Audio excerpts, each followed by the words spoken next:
My name is Nisha and स्वागत है आपका साईं ज्ञान सागर में। तो आज हम करने वाले हैं एसएससी के प्रीवियस ईयर के क्वेश्चन, जो कि हमारे टॉपिक मार्डविल मतलब मध्यकालीन इतिहास से हैं। तो बाबर ने भारत पर किस वर्ष आक्रमण किया था? तो 1926 में बाबर ने भारत पर किस वर्ष आक्रमण किया था? तो बाबर ने पहले पंजाब पर आक्रमण करके भारतीय स्थिति को समझने का प्रयास किया। इसने भारत के सीमावर्ती क्षेत्रों में चार आक्रमण किए और पांचवें आक्रमण से में दिल्ली को जीतने का प्रयत्न किया। फलस्वरूप पानी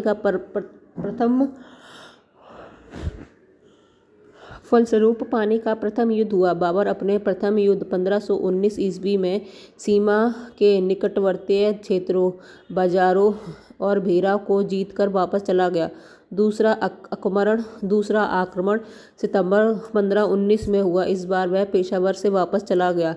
तीसरा आक्रमण 1522 ईस्वी में। इस बार बाजौर और भेरा के अतिरिक्त पंजाब में प्रवेश करके सियालकोट और सैयदपुर पर अधिकार कर लिया। बाबर का चौथा आक्रमण 1524 ईस्वी में हुआ। इस बार वह लाहौर दीपलपुर को जीतकर वापस चला गया। इसने पांचवां आक्रमण दिल्ली को जीतने के उद्देश्य से किया, जो पानीपत का प्रथम युद्ध कहलाया। 21 अप्रैल 1526 के नाम से प्रसिद्ध इस युद्ध में बाबर की विजय हुई और तथा इब्राहिम लोदी मारा गया। नेक्स्ट क्वेश्चन है, भारत में प्रथम मुगल शासक कौन था? तो भारत में प्रथम मुगल शासक बाबर था। भारत का प्रथम मुगल बादशाह कौन था? तो बाबर था। भारत का प्रथम मुगल बादशाह बाबर था। बाबर भारत में मुगल साम्राज्य का स्थापक तथा प्रथम शासक था। उसका पूरा नाम जरूद्दीन मोहम्मद बाबर था। 1529-1526 ईस्वी में बाबर ने जब भारत में जिस राजवंश की स्थापना की वह तुर्की नस्ल की चगताई वंश था, परंतु आमतौर पर उसे मुगल पुकारा गया।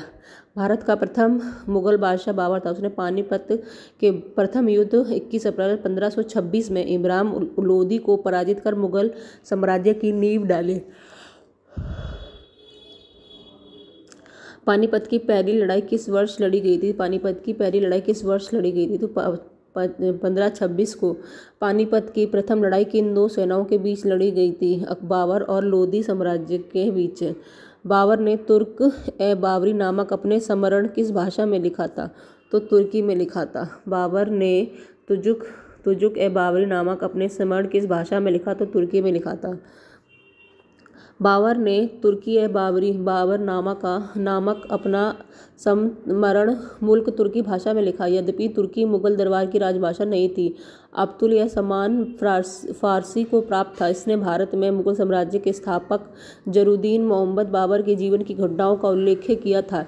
इस पुस्तक में बाबर ने भारत की आर्थिक, सामाजिक, राजनीतिक व भौतिक स्थिति का वर्णन किया। दिल्ली के मुगल साम्राज्य की नींव निम्नलिखित में किस लड़ाई के फलस्वरूप पड़ी थी? तो पानीपत की पहली लड़ाई के स्वरूप। पानीपत की पहली लड़ाई। पानीपत की प्रथम लड़ाई के बाद भारत में मुगल शासन की नींव पड़ी। यह युद्ध 21 अप्रैल 1526 को बाबर और इब्राहिम लोदी के बीच हुआ। इसने इब्राहिम लोदी की पराजय हुई और बाबर ने दिल्ली पर आक्रमण अधिकार कर मुगल साम्राज्य की स्थापना की। इस युद्ध में बाबर ने पहली बार प्रसिद्ध तुगलक युद्ध नीति का इस्तेमाल किया। निम्नलिखित में से किसका अपने समकालीन मुगल बादशाह के साथ मिलान गलत हुआ है? तो राणा संगा, बाबर, पृथ्वीराज चौहान, अकबर, पृथ्वी सिंह, शाहजहां, जसवंत सिंह, औरंगजेब। पृथ्वी चौहान 12वीं शताब्दी का शासक था, जिसने मोहम्मद बिन गौरी से पृथ्वीराज चौहान 12वीं शताब्दी का शासक था। इसने मोहम्मद गौरी से तराइन के 2 युद्ध लड़े, अतः विकल्प बी सम्मिलित नहीं है, जबकि अन्य विकल्प सम्मिलित है। तो पृथ्वीराज चौहान का अकबर के साथ कोई रिलेशन नहीं है। अकबर 1500 में आया था और ये 12वीं शताब्दी में पृथ्वीराज चौहान। नेक्स्ट क्वेश्चन है हमारा, भारत में सबसे भारत में सबसे पहले तोपखाने का प्रयोग किसने किया था? भारत में सबसे पहले तोपखाने का प्रयोग बाबर ने किया था। भारत में सबसे पहले तोपखाने का प्रयोग बाबर ने किया। बाबर ने मुगल वंश की स्थापना की। बाबर को मुबैया नामक पंद शैली का जन्मदाता माना जाता है। इसे कलंदर की उपाधि दी गई। खानवा के युद्ध में बाबर द्वारा पराजित किए जाने वाला राजपूत राजा राणा संगा था।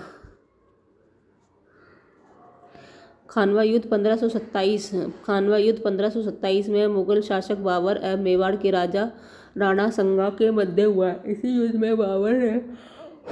युद्ध में बाबर ने जिहाद का नारा दिया। बाबर की मृत्यु कहाँ हुई थी? तो बाबर की मृत्यु आगरा में हुई थी। बाबर की मृत्यु 26 दिसंबर 1930 में आगरा में हुई। प्रारंभ में उसे नूर अफगान आधुनिक आरामबाग बाग में दफनाया गया, परंतु बाद में उसे काबुल में उसी के द्वारा चुने गए स्थान पर दफनाया गया। पुराना किला किसने बनाया था? तो पुराना किला शेर शाह के द्वारा बनाया गया। दिल्ली में पुराना किला का निर्माण हुमायूं द्वारा 1533 ईस्वी में तथा 1538 ईस्वी के मध्य कराया गया था। शेरशाह द्वारा दिल्ली पर अधिकार करने के बाद इस किले में कई स्मारकों का निर्माण गया और इस किले का नाम शेरगढ़ कर दिया गया। 1540 ईस्वी में किस युद्ध के पश्चात हुमायूं को हिंदुस्तान में बाहर कर दिया गया? 1540 के युद्ध के पश्चात हुमायूं को हिंदुस्तान से बाहर कर दिया गया। तो कन्नौज। चौसा युद्ध 1529 ईस्वी में हुमायूं को पराजित करने के बाद शेर खां ने शेरशाह की उपाधि धारण की। चौसा का युद्ध 1529 ईस्वी में हुमायूं को पराजित करने के बाद शेर खां ने शेरशाह की उपाधि धारण की, जबकि इसने 1540 ईस्वी में 40 में हुमायूं को कन्नौज बिलग्राम के युद्ध में परास्त कर दिल्ली का सिंहासन प्राप्त किया। इसके पश्चात हुमायूं को विवश होकर निर्वसित की तरह इधर उधर भटकना पड़ा। 22 जून 1595 ईस्वी में सरहिंद युद्ध की विजय ने हुमायूं को एक बार पुनः उसका खोया राज्य वापस दिला दिया। हुमायूं को किस लड़ाई के पराजय के बाद भारत से भागना पड़ा? तो कन्नौज का युद्ध किस वर्ष में लड़ा गया था? तो कन्नौज का युद्ध 1540 में लड़ा गया था। दिल्ली में हुमायूं का मकबरा किसने बनवाया था? तो दिल्ली में हुमायूं का मकबरा हाजी बेगम ने बनाया था। दिल्ली में हुमायूं का हुमायूं की पत्नी हाजी बेगम ने बनवाया था। इसका वास्तुकार मिरन मिर्जा गिलास था। मकबरे के चारों ओर बगीचे का निर्माण मकबरे की विशेषता है। हुमायूं का मकबरा के वास्तुकारक कौन थे? तो हुमायूं के मकबरा के वास्तुकारक मिर्जा गिलास थे। मेधावी राजस्व अधिकारी टोडरमल ने किसके अधीन सेवा की थी? मेधावी राजस्व अधिकारी टोडरमल ने किसके अधीन सेवा की थी? तो शेर शाह के अधीन। मेधावी राजस्व अधिकारी टोडरमल अकबर की सेवा से पहले शेर शाह के अधीन नौकरी करता था। अकबर 13 वर्ष की आयु में सम्राट बना था। हुमायूं की मृत्यु के समय अकबर पंजाब में सिकंदर सूर को समाप्त करने में संलिप्त था। हुमायूं की मृत्यु के समय अकबर पंजाब में सिकंदर सूर को समाप्त करने में संलिप्त था। उस अवतार पर बैरम खां उसके संरक्षक के रूप में कार्य करता था। हुमायूं की मृत्यु की सूचना मिलने पर पंजाब में गुरदासपुर जिले के निकट कालानौर नामक स्थान पर 14 फरवरी 1556 को अकबर को मुगल बादशाह घोषित किया गया। उस समय अकबर की आयु 13 वर्ष और 4 माह की थी।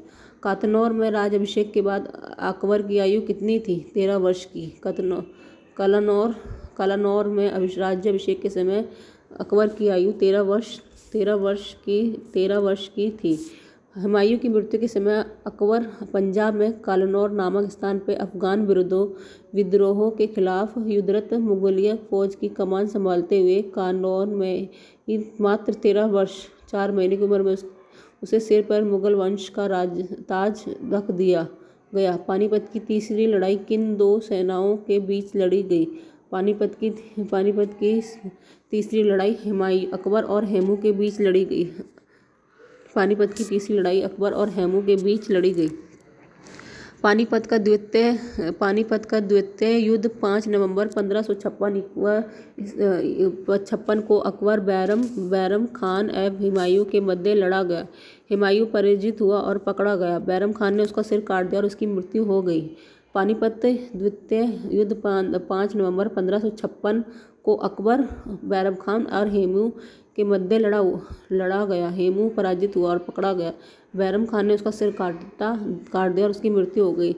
महाभारत का फ़ारसी में अनुवाद किसने किया है? तो महाभारत का फ़ारसी में अनुवाद बदाऊनी ने किया है। अकबर के आदेश से महाभारत के विभिन्न भागों का फ़ारसी में रज़मनामा नाम के अनुवाद अब्दुल कादिर बदायूनी, नकीब खान फैज़ी और आदि विद्वानों के सम्मिलित प्रयासों से किया गया। रामायण का अनुवाद फ़ारसी में किसने किया? तो रामायण का अनुवाद फ़ारसी में बदाऊनी ने किया। रामायण का फ़ारसी में अनुवाद 1589 ईस्वी में अब्दुल कादिर बदायूं ने किया। बदायूं अकबर के महत्वपूर्ण दरबारी इतिहासकारों में से एक था। यह बदाऊं का रहने वाला था। उसने मुंतकात उल तराखी नामक ग्रंथ की रचना की। वह एक कट्टर मुसलमान था। उसने प्रत्येक चीज़ को शारा के तराजू पर तोला। निम्नलिखित में से किसने अकबर की जीवन कथा लिखी थी? तो अबुल फजल मुगल सम्राट थे। अकबर के प्रधानमंत्री एवं उनके दरबार के 9 रत्नों में से एक थे। इन्होंने अकबरनामा नामक पुस्तक की रचना की। यह पुस्तक 3 खंडों में विभक्त है तथा इसका अंतिम और तीसरा खंड आईने अकबरी है। अबुल फजल ने पंचतंत्र का फ़ारसी अनुवाद अनवार सुहूली के नाम से किया। आईने अकबर की पुस्तक का नाम क्या था? तो आईने अकबरी पुस्तक के लेखक का नाम अब्दुल फजल था।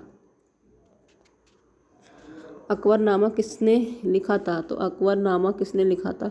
अकबरनामा अबुल फजल ने लिखा था। यह प्रसिद्ध जैन विद्वान कौन था जिसका अकबर बहुत सम्मान करता था? वह प्रसिद्ध जैन विद्वान कौन था जिसका अकबर बहुत सम्मान करता था? तो हरिविजय सूरी नामक प्रसिद्ध जैन विद्वान का अकबर बहुत सम्मान करता था। हरिविजय सूरी को अकबर द्वारा जगत गुरु की उपाधि दी गई। मुगल दरबार में एक अन्य विद्वान चंद्र सूरी भी रहते थे, जिन्होंने युग प्रधान की उपाधि प्राप्त की। दीन इलाही बनने का मुख्य उद्देश्य था विश्व बंधुत्व। हल्दी घाटी की लड़ाई किनके बीच लड़ी गई? हल्दी घाटी की लड़ाई अकबर और राणा सिंह के बीच लड़ी गई। हल्दी घाटी की प्रसिद्ध लड़ाई 1576। हल्दी घाटी का प्रसिद्ध लड़ाई 1576 में मेवाड़ के शासक राणा प्रताप और अकबर की सेनाओं के मध्य हुई। इस युद्ध का मुगल सेना का नेतृत्व मानसिंह और आसफ खान ने किया। इसका परिणाम मुगल सेना के पक्ष में रहा और राणा प्रताप को स्वयं को सुरक्षित रखने हेतु समीप की पहाड़ियों में शरण लेनी पड़ी थी।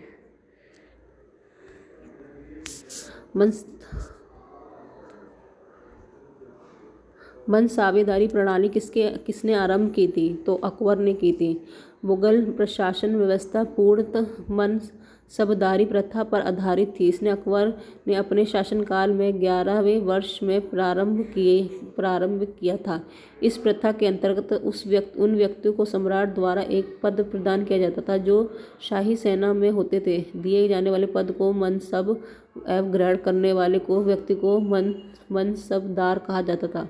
अकबर की मनसबदारी व्यवस्था में मंगेल नेता चंगेल खान की दशमलव प्रणाली पर आधारित थी।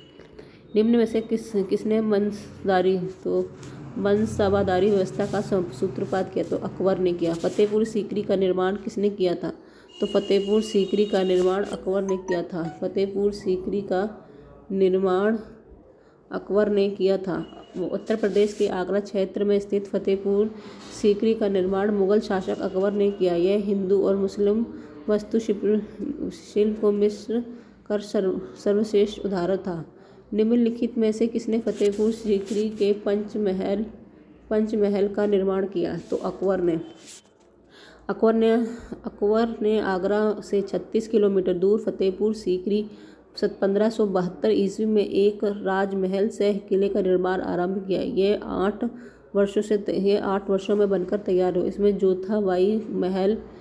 जोतावाई महल, पंचमहल, स्वर्ण महल, सुहाना मकान, दीवाने आम, दीवाने खास, मरियम की कोठी, बीरबल कोठी आदि प्रमुख हैं। निम्नलिखित में से कौन सा फतेहपुर सीकरी में स्थित नहीं है? निम्नलिखित में से कौन सा फतेहपुर सीकरी में स्थित नहीं है? तो पंचमहल है, मोती मस्जिद नहीं है, सलीम चिश्ती का मकबरा, मरियम प्लेस। तो पंचमहल, सलीम चिश्ती का मकबरा और मरियम उज जमानी महल फतेहपुर सीकरी में अवस्थित है, जबकि मोती मस्जिद दिल्ली और आगरा के किले में उपस्थित है। बुलंद दरवाज़ा कहाँ स्थित है? तो बुलंद दरवाज़ा उत्तर प्रदेश में स्थित है। बुलंद दरवाज़ा एक दर्शनीय स्मारक है जो उत्तर प्रदेश के आगरा शहर के निकट फतेहपुर सीकरी नामक स्थान पर है। अकबर द्वारा निर्मित यह स्मारक विश्व का सबसे बड़ा प्रवेश द्वार है। अकबर अपना धार्मिक विचार विमर्श कहाँ रखता था? तो इबादत खान में। अकबर की धार्मिक और आध्यात्मिक रुचियों के परिणाम स्वरूप फतेहपुर सीकरी में इबादत खान की स्थापना 1575 में की गई। इबादत खान में उसकी धार्मिक परिचर्याएं गुरुवार को सायंकाल होती थी। 1578 ईस्वी में उसने इबादत खाने को धर्म संसद में परिवर्तित कर दिया। प्रारंभ में ये केवल मुसलमानों तक ही सीमित था। बाद में उसने इसे हिंदुओं, जैनियों, पारसियों और ईसाइयों के लिए भी खोल दिया। प्रयागनगर को इलाहाबाद अल्लाह का नगर किसने दिया था? तो प्रयागनगर को इलाहाबाद अल्लाह का नगर नाम मुगल शासक अकबर ने दिया था। यह अकबर ने गंगा यमुना के तट पर एक किले का निर्माण कराया जिसे इलाहाबाद का किला कहते हैं। प्रयागनगर को इलाहाबाद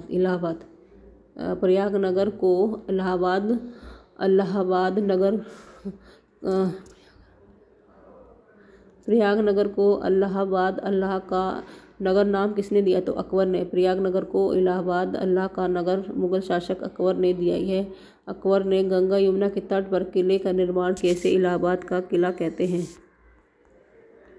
अकबर के प्रारंभिक दिनों में उसका रीजेंट